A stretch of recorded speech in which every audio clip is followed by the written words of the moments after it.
आज का ये एपिसोड शुरू करने से पहले एक छोटी सी बात। क्या आप भी अपना पॉडकास्ट बनाने की सोच रहे हैं? तो एंकर ट्राई कीजिए। ये पॉडकास्ट बनाने का सबसे आसान तरीका है। नंबर 1, ये फ्री है। नंबर 2, इसमें कई सारे ऐसे टूल्स हैं जो आपको अपने फोन और कंप्यूटर पर रिकॉर्ड और एडिट करने की फैसिलिटी देते हैं। नंबर 3, आप अपने पॉडकास्ट को डिस्ट्रीब्यूट भी कर सकते हैं, जिससे इसे स्पॉटिफाई और दूसरे प्लेटफॉर्म पर सुना जा सके। तो डाउनलोड कीजिए फ्री एंकर ऐप या विजिट कीजिए anchor.fm पर अपना पॉडकास्ट स्टार्ट करने के लिए। ये तो थी एक छोटी सी जानकारी, और अब शुरू करते हैं एपिसोड का सिलसिला। तो आज के एपिसोड में लीजिए सुनिए सूर्यकांत त्रिपाठी निराला के लिखे उपन्यास प्रभावती का भाग 20 मेरी यानी समीर गोस्वामी की आवाज में। चाचा, राजा महेंद्रपाल कैद खाने की एक बगल बैठे हुए तरह तरह के विचारों में गर्क थे। अभी तक कैद होने का कारण मालूम नहीं हुआ। कमरे में स्वल्प मात्र प्रकाश है। ये कौन सा भतीजा साथ रहने के लिए आया? पहचानने के लिए आंखों में जोर लगा रहे थे कि राम सिंह ने फिर कहा, चाचा। कौन? मैं आपका खुशनसीब भतीजा हूं। खुशनसीब भतीजा? जी हां। खुशनसीब कैसे? ऐसे। राम सिंह ने दंड प्रणाम करके कहा, आपके शुभ दर्शन हुए। राजा महेंद्रपाल ने गौर से देखा पर पहचान न सके। कभी देखा है ऐसा भी न मालूम हुआ। पूछा, तुम्हारा नाम? राम सिंह गिड़गिड़ाता हुआ बोला, महुए के पेड़ और फल की तरह ये बदकिस्मत वही नाम रखता है जो श्रीमान का है। मजाक करते हो? पैर छूकर राम सिंह ने कहा, चाचा, मजाक करता हूं तो क्या कहूं, बाहर होते तो अपनी पतोहू से पूछ लेते। बेवकूफ, पतोहू तेरा नाम क्यों बताती? राजा महेंद्रपाल हंस दिए। चाचा, आपकी पतोहू ने ही तो मुझे यहां भेजा है। बड़ी सती है। बोली, जाओ, चाचा जी तो कैद में रहे और तुम गुलछर्रे उड़ाओ। तुम न रहोगे तो क्या होगा? तुम्हारे चाचा जी बच जाएंगे तो सब कुछ है। तू बड़ा बेवकूफ है रे। राजा महेंद्रपाल स्नेह से राम सिंह को देखने लगे। लेकिन चाचा, बात तो ऐसी ही है। राम सिंह शून्य दृष्टि से महेंद्रपाल को देखने लगा। तू कैसे फंसा? महेंद्रपाल ने करुणा के स्वर से पूछा। फंसा कहाँ चाचा? उसी ने कहा फंस जाओ। मैं परोहन खोजने गया था। परोहन सुनकर चौंक कर खींचते हुए महेंद्रपाल ने पूछा, तू धोबी है?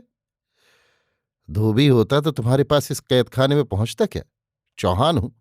तुम्हारी पतोहू धोबिन है। कोई ना कोई परोहन रोज खोती है, मैं खोज लाता हूं। क्या बकता है बेसिर पैर की? चाचा, बाद को समझिएगा। सब बातें सिर पैर की हैं। सुनते जाइए। जहां न समझ में आए समझ लीजिए कि बाद को समझिएगा। ऊंची बात है। फिर ऐसे ही परोहन खोज रहा था कि 2 चिट्ठियां मिली। एक थी राजा महेश्वर सिंह की, एक राजा बलवंत सिंह की। दोनों में था कि राजा महेश्वर सिंह की लड़की प्रभावती से कुमारदेव ने जबरदस्ती गांधर्व विवाह कर लिया है, पर महेश्वर सिंह अपनी कन्या बलवंत से ब्याहना चाहते थे। चूंकि महेश्वर और बलवंत से आपकी पहले की लागडाट थी, इसलिए अपने लड़के को सिखलाकर आप सफाई के लिए यहां चले आए। पर आपका मतलब था कि ताक में रहकर देख मौका पाते ही जबरदस्ती गांधर्व विवाह कर ले। फिर तो प्रभावती पति का विचार कर सती भाव में अचल रहने के लिए चूं भी न करेगी। ऐसा ही हुआ। महेश्वर और बलवंत जब वसूली के लिए पूरब गए, तब पूर्णमासी को यही जो बीती है, जासूसों से पता करा कर कि प्रभावती चांदनी में नौका विहार करेगी। कुमारदेव कुछ साथियों के साथ आए, एक दूसरी नाव पर चढ़कर प्रभावती की नाव पर पहुंचे और जबरदस्ती विवाह कर लिया। बेचारी अबला विवश हो गई। फिर तो पति हो ही चुके थे। उनके साथ ही सब विदा हो गए और देव प्रभावती के साथ विहार करते हुए बहाव में बहते गए। इसी समय ईश्वर की कृपा से उधर से बलवंत और महेश्वर सिंह आ पहुंचे। कुमारदेव और बलवंत में तकरार हो गई। कुमार घायल हो गए। उनकी सेवा शुश्रूषा के लिए बलवंत उन्हें अपने यहां लिए जा रहे हैं। उनका जो अपमान ये दोबारा किया गया, इसका महाराजा धीराज ही उचित विचार करें। ये हाल उन दोनों चिट्ठियों में था। चिट्ठियां महाराजा धीराज के पास पहुंच गई होती तब तो चाचा, तुम्हें मरे कई रोज हो गए होते। कहकर महेंद्रपाल की टांगें पकड़कर रोने लगा। महेंद्रपाल के चेहरे पर हवाइयां उड़ने लगीं। फिर उन्हें गौर से देखता हुआ बोला, फिर महेश्वर सिंह आए। महाराज अधिराज से सारा हाल कहा। उन्हें मालूम हुआ कि वे चिट्ठियां नहीं पहुंची। हरकारी को किसी ने मालदार समझकर लूट लिया, सोचा होगा। फिर चाचा, तुम्हारी पतोहू ने उन चिट्ठियों को पढ़ा, तब तुम गिरफ्तार हो चुके थे। पढ़कर बोली, महेंद्र, तुम्हें धिक्कार है जो तुम यहां बैठे हो। चाचा, मेरा नाम लिया ना, जो तुम कहते थे ना लेगी। फिर बोली, जाओ अपने चाचा के पास और कहो कि तुम महेंद्र बच जाओ, मैं अपना सिर कटवाता हूं। मैं यहां बलवंत और महेश्वर सिंह की सारी कारस्तानी अच्छी तरह धोए देती हूं। मैंने कहा, तुम्हें धोने में क्या देर होगी, तुम तो अपने आप को धोए बैठी हो। लेकिन मैं चाचा के पास जाऊंगा कैसे? बोली, ये चिट्ठियां किसी सिपाही के सामने गिरा दो, चलते चलते फिर खड़े रहो, जरा दूर कुछ खाते पीते देखते सुनते हुए, फिर देख लो क्या हाल होता है। फिर तो चाचा देखते हो कि क्या कमाल हुआ। महेंद्रपाल पस्त हो गए। राम सिंह देखने लगा कि वे शिथिल हो गए हैं। बोला, चाचा, तुम्हें सफाई पेश करने की फुर्सत न दी जाएगी। बस आज ही कल हो रहा है, जब भी कत्ल की आज्ञा निकल जाए। निस्तेज राजा महेंद्रपाल कान्यकुब्ज का प्रचलित ढंग जानते थे। विचार किस तरह पारस्परिक ईर्ष्या के कारण मंत्रणा भवन में ही हो जाता है, किस तरह सफाई पेश करने का मौका न देते हुए हमेशा के लिए अभियुक्त को संसार से विदा कर देते हैं, इसके अनेक रूपों में राजा महेंद्रपाल प्रतिस्पर्धियों के मामले में पेश आ चुके थे। बोले, तुम ठीक कहते हो। जो कुछ मेरे संबंध में कहा है सही मालूम देता है, पर तुम हो कौन? राम सिंह हंसा, कहा, चाचा, मेरा परिचय तो आपको मिल चुका है, इससे ज्यादा आपकी समझ में ना आएगा। अच्छा, ये तो बताइए, कहीं किसी लड़की पर, जब वो 13 साल की थी, रात को बदमाश उठा ले गए थे और एक नर्तकी के यहां बेचा था। आपकी कृपा दृष्टि थी, लिखाने पढ़ाने और गाना सिखाकर होशियार कर देने की उदारता आपने दिखाई थी। हाँ, इसके लिए आपने यथेष्ट धन भी खर्च किया था। हाँ, क्यों? राजा महेंद्रपाल चुप रहे। फिर उसका क्या हुआ? फिर वो महाराजा धीराज के यहां नाचने आई अपनी इच्छा से।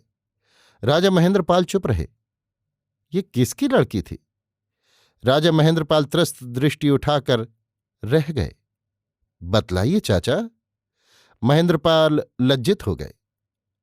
उसे जो बदमाश लेकर भगे थे, उन्हें आप जानते थे? महेंद्रपाल झूठ न बोल सके। राम सिंह मुस्कुराया, कहा, उसी ने आपको बचाने के लिए भेजा है। यद्यपि वो आपकी पाली हुई नर्तकी लड़की है, पर मेरे संबंध से बहू है। तुम्हारा मतलब सिंधु से है? हां, सिंधु से। महाराजा धीराज के यहां से उससे बुरे तौर से आप फायदा नहीं उठा सके, इसलिए इस समय वो सच्चे तौर से आपके उद्धार के लिए कटिबद्ध हुई है। राजा महेंद्रपाल कृतज्ञता के भार से सिर झुकाए हुए बैठे रहे। शीशे की पतली पाती में लपेटी चवन्नी से कुछ बड़े आकार के गोल काठ की पक्के रंग से खींची एक तस्वीर गाल के भीतर से निकालकर पर्त खोलते हुए राम सिंह ने पूछा, अच्छा चाचा, वीर सिंह कोई आपके यहां था? हाँ था, आशा से उमड़कर महेंद्रपाल ने कहा। बड़ा बदमाश आदमी था? महेंद्रपाल फिर बैठ गए। अच्छा चाचा, देखिए तो ये किसकी तस्वीर है? गोल काठ वाला टुकड़ा राम सिंह ने महेंद्रपाल को दिया। प्रकाश की ओर करके देखते ही महेंद्रपाल बोले, हां, वीर सिंह की है।